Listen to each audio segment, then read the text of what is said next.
अथ द्वादशोऽध्यायः 12वां अध्याय सृष्टि का विस्तार।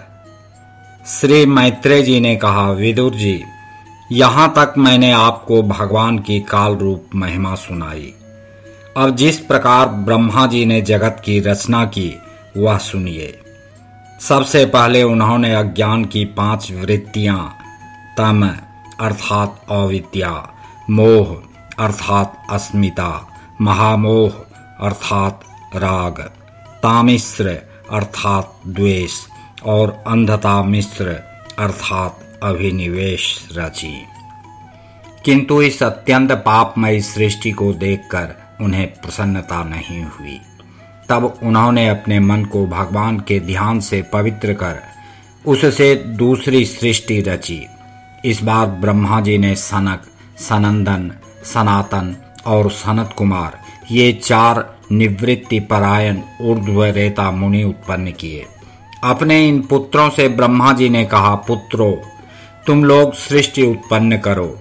किंतु वे जन्म से ही मोक्ष मार्ग अर्थात निवृत्ति मार्ग का अनुसरण करने वाले और भगवान के ध्यान में तत्पर थे, इसलिए उन्होंने ऐसा करना नहीं चाहा।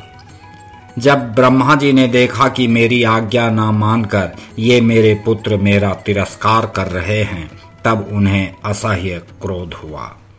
उन्होंने उसे रोकने का प्रयत्न किया, किंतु बुद्धि द्वारा उनके बहुत रोकने पर भी वह क्रोध तत्काल प्रजापति की भौहों के बीच में से एक नील लोहित अर्थात नीले और लाल रंग के बालक के रूप में प्रकट हो गया।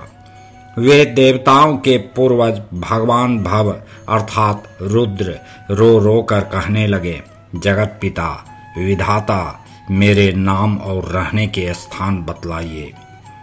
तब कमल योनि भगवान ब्रह्मा ने उस बालक की प्रार्थना पूर्ण करने के लिए मधुर वाणी में कहा, रो मत, मैं अभी तुम्हारी इच्छा पूरी करता हूँ। देव श्रेष्ठ, तुम जन्म लेते ही बालक के समान फूट फूट कर रोने लगे, इसलिए प्रजा तुम्हें रुद्र नाम से पुकारेगी। तुम्हारे रहने के लिए मैंने पहले से ही हृदय, इंद्रिय, प्राण, आकाश, वायु, अग्नि, जल, पृथ्वी, सूर्य, चंद्रमा और तप ये स्थान रच दिए हैं। तुम्हारे नाम मन्यु, मनु, महीनस, महान, शिव, ऋतध्वज, उग्र रेता, भव, काल, वामदेव और धृत व्रत होंगे तथा घी, वृत्ति, उष्णा, उमा, नियुत, सर्पी, इला, अंबिका, इरावती, सुधा और दीक्षा ये 11 रुद्राणियां तुम्हारी पत्नियां होंगी। तुम उपर्युक्त नाम, स्थान और स्त्रियों को स्वीकार करो और इनके द्वारा बहुत सी प्रजा उत्पन्न करो, क्योंकि तुम प्रजापति हो। लोक पिता ब्रह्मा जी से ऐसी आज्ञा पाकर भगवान नील लोहित बल, आकार और स्वभाव में अपने ही जैसी प्रजा उत्पन्न करने लगे। भगवान रुद्र के द्वारा उत्पन्न हुए उन रुद्रों को असंख्य यूथ बनाकर सारे संसार को भक्षण करते देख ब्रह्मा जी को बड़ी शंका हुई।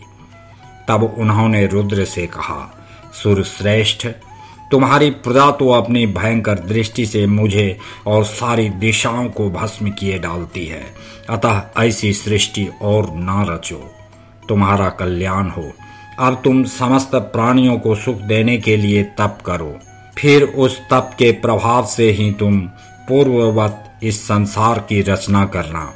पुरुष तप के द्वारा ही इंद्रियातीत सर्वांतरयामी ज्योतिष स्वरूप श्री हरि को सुगमता से प्राप्त कर सकता है।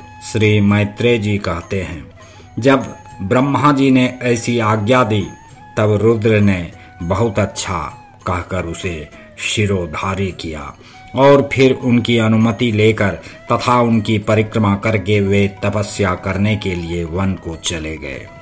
इसके पश्चात जब भगवान की शक्ति से संपन्न ब्रह्मा जी ने सृष्टि के लिए संकल्प किया, तब उनके 10 पुत्र और उत्पन्न हुए। उनसे लोक की बहुत वृद्धि हुई। उनके नाम मरीचि, अत्रि, अंगिरा, पुलस्त्य, पुलह, क्रतु, भृगु, वशिष्ठ, दक्ष और 10वें नारद थे। इनमें नारद जी प्रजापति ब्रह्मा जी की गोद से, दक्ष अंगूठे से, वशिष्ठ प्राण से, भृगु त्वचा से, क्रतु हाथ से, पुलह नाभि से, पुलस्त्य ऋषि कानों से, अंगिरा मुख से, अत्रि नेत्रों से और मरीचि मन से उत्पन्न हुए। फिर उनके दाएं स्तन से धर्म उत्पन्न हुआ, जिसकी पत्नी मूर्ति से स्वयं नारायण अवतीर्ण हुए, तथा उनकी पीठ से अधर्म का जन्म हुआ और उससे संसार को भयभीत करने वाला मृत्यु उत्पन्न हुआ।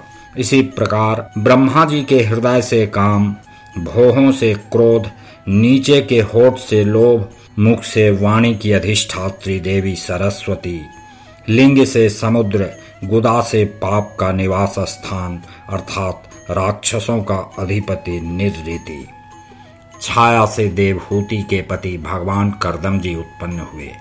इस तरह यह सारा जगत जगतकर्ता ब्रह्मा जी के शरीर और मन से उत्पन्न हुआ। विदुर जी, भगवान ब्रह्मा की कन्या सरस्वती बड़ी ही सुकुमारी और मनोहर थी। हमने सुना है एक बार उसे देखकर ब्रह्मा जी काम मोहित हो गए थे। यद्यपि वह स्वयं वासनाहीन थी, उन्हें ऐसा अधर्ममय संकल्प करते देख उनके पुत्र मरीचि आदि ऋषियों ने उन्हें विश्वास पूर्वक समझाया, पिताजी आप समर्थ हैं, फिर भी अपने मन में उत्पन्न हुए काम के वेग को न रोककर पुत्री गमन जैसा दुस्तर पाप करने का संकल्प कर रहे हैं। ऐसा तो आपसे पूर्ववर्ती किसी भी ब्रह्मा ने नहीं किया और न आगे ही कोई करेगा। जगत गुरु, आप जैसे तेजस्वी पुरुषों को भी ऐसा काम शोभा नहीं देता, क्योंकि आप लोगों के आचरणों का अनुसरण करने से ही तो संसार का कल्याण होता है। जिन श्री भगवान ने अपने स्वरूप में स्थित इस जगत को अपने ही तेज से प्रकट किया है, उन्हें नमस्कार है। इस समय वे ही धर्म की रक्षा कर सकते हैं। अपने पुत्र मरीचि आदि प्रजापतियों को अपने सामने इस प्रकार कहते देख प्रजापतियों के पति ब्रह्मा जी बड़े लज्जित हुए और उन्होंने उस शरीर को उसी समय छोड़ दिया। तब उस घोर शरीर को दिशाओं ने ले लिया। वही कोहरा हुआ जिसे अंधकार भी कहते हैं। एक बार ब्रह्मा जी यह सोच रहे थे कि मैं पहले की तरह सुव्यवस्थित रूप से सब लोगों की रचना किस प्रकार करूं। इसी समय उनके 4 मुखों से 4 वेद प्रकट हुए। इनके सिवा उपवेद, न्याय शास्त्र, होता, उद्गाता, अर्धवायु और ब्रह्मा, इन 4 ऋत्विजों के कर्म, यज्ञों का विस्तार, धर्म के 4 चरण और 4 आश्रम तथा उनकी वृत्तियां, ये सब भी ब्रह्मा जी के मुखों से ही उत्पन्न हुए। विदुर जी ने पूछा, तपोधन, विश्व रचयिताओं के स्वामी श्री ब्रह्मा जी ने जब अपने मुखों से इन वेदादि को रचा, तो उन्होंने अपने किस मुख से कौन वस्तु उत्पन्न की, यह आप कृपा करके मुझे बतलाइए। श्री मैत्रेय जी ने कहा, विदुर जी, ब्रह्मा ने अपने पूर्व, दक्षिण, पश्चिम और उत्तर के मुख से क्रमशः ऋक, यजु, साम और अथर्व वेदों को रचा तथा इसी क्रम से शस्त्र अर्थात होता का कर्म, इज्या अर्थात अर्धवायु का कर्म, स्तुति स्तोम अर्थात उद्गाता का कर्म और प्रायश्चित अर्थात ब्रह्मा का कर्म, इन 4 की रचना की।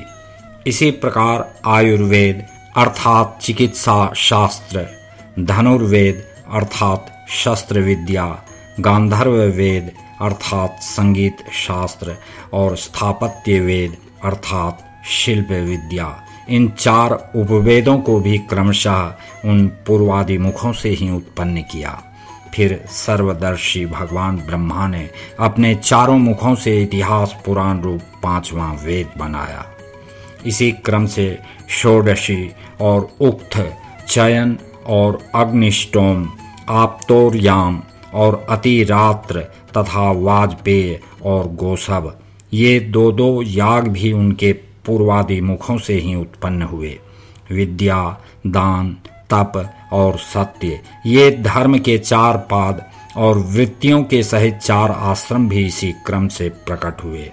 सावित्र, प्राजापत्य, ब्राह्म और बृहत ये 4 वृत्तियां ब्रह्मचारी की हैं तथा वार्ता, संचय, शालीन और शिलोंछ ये 4 वृत्तियां गृहस्थ की हैं। इसी प्रकार वृत्ति भेद से वैखानस, वालखिल्य, औदुंबर और फेनप ये 4 भेद वानप्रस्थों के तथा कुटीचक, बहुदक, हंस और निष्क्रिय अर्थात परमहंस ये 4 भेद सन्यासियों के हैं। इसी क्रम से आन्वीक्षिकी, त्रयी, वार्ता और दंड नीति ये 4 विद्याएं तथा 4 व्याहृतियां भी ब्रह्मा जी के 4 मुखों से उत्पन्न हुई तथा उनके हृदयाकाश से ओंकार प्रकट हुआ। उनके रोमों से उष्णिक, त्वचा से गायत्री, मांस से त्रिष्टुप, स्नायु से अनुष्टुप, अस्थियों से जगति, मज्जा से पंक्ति और प्राणों से बृहति छंद उत्पन्न हुआ। ऐसे ही उनका जीव स्पर्श वर्ण अर्थात कवर्गादि पंचवर्ण और देह स्वर वर्ण अर्थात अकारादि कहलाया।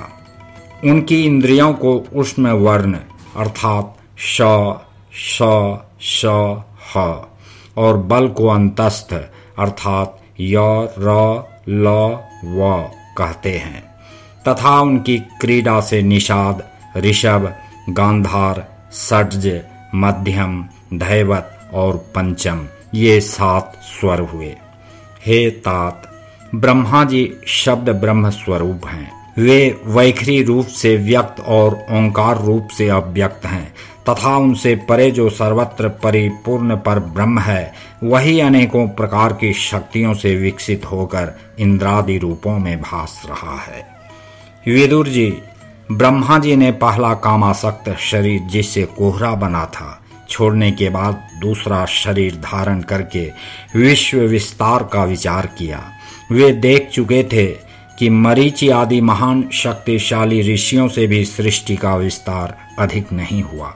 अतः वे मन ही मन पुनः चिंता करने लगे। अहो, बड़ा आश्चर्य है, मेरे निरंतर प्रयत्न करने पर भी प्रजा की वृद्धि नहीं हो रही है। मालूम होता है इसमें दैव ही कुछ विघ्न डाल रहा है। जिस समय यथोचित क्रिया करने वाले श्री ब्रह्मा जी इस प्रकार दैव के विषय में विचार कर रहे थे उसी समय अकस्मात उनके शरीर के 2 भाग हो गए। क ब्रह्मा जी का नाम है। उन्हीं से विभक्त होने के कारण शरीर को काय कहते हैं। उन दोनों विभागों से एक स्त्री पुरुष का जोड़ा प्रकट हुआ। उनमें जो पुरुष था वह सार्वभौम सम्राट स्वयंभू मनु हुए और जो स्त्री थी वह उनकी महारानी शत्रुपा हुई।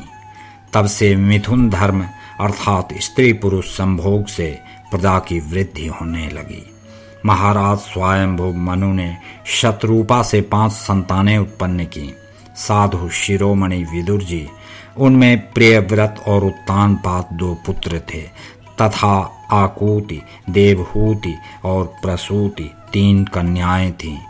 मनु जी ने आकूति का विवाह रुचि प्रजापति से किया। मझली कन्या देवहूति कर्दम जी को दी और प्रसूति दक्ष प्रजापति को। इन तीनों कन्याओं की संतति से सारा संसार भर गया।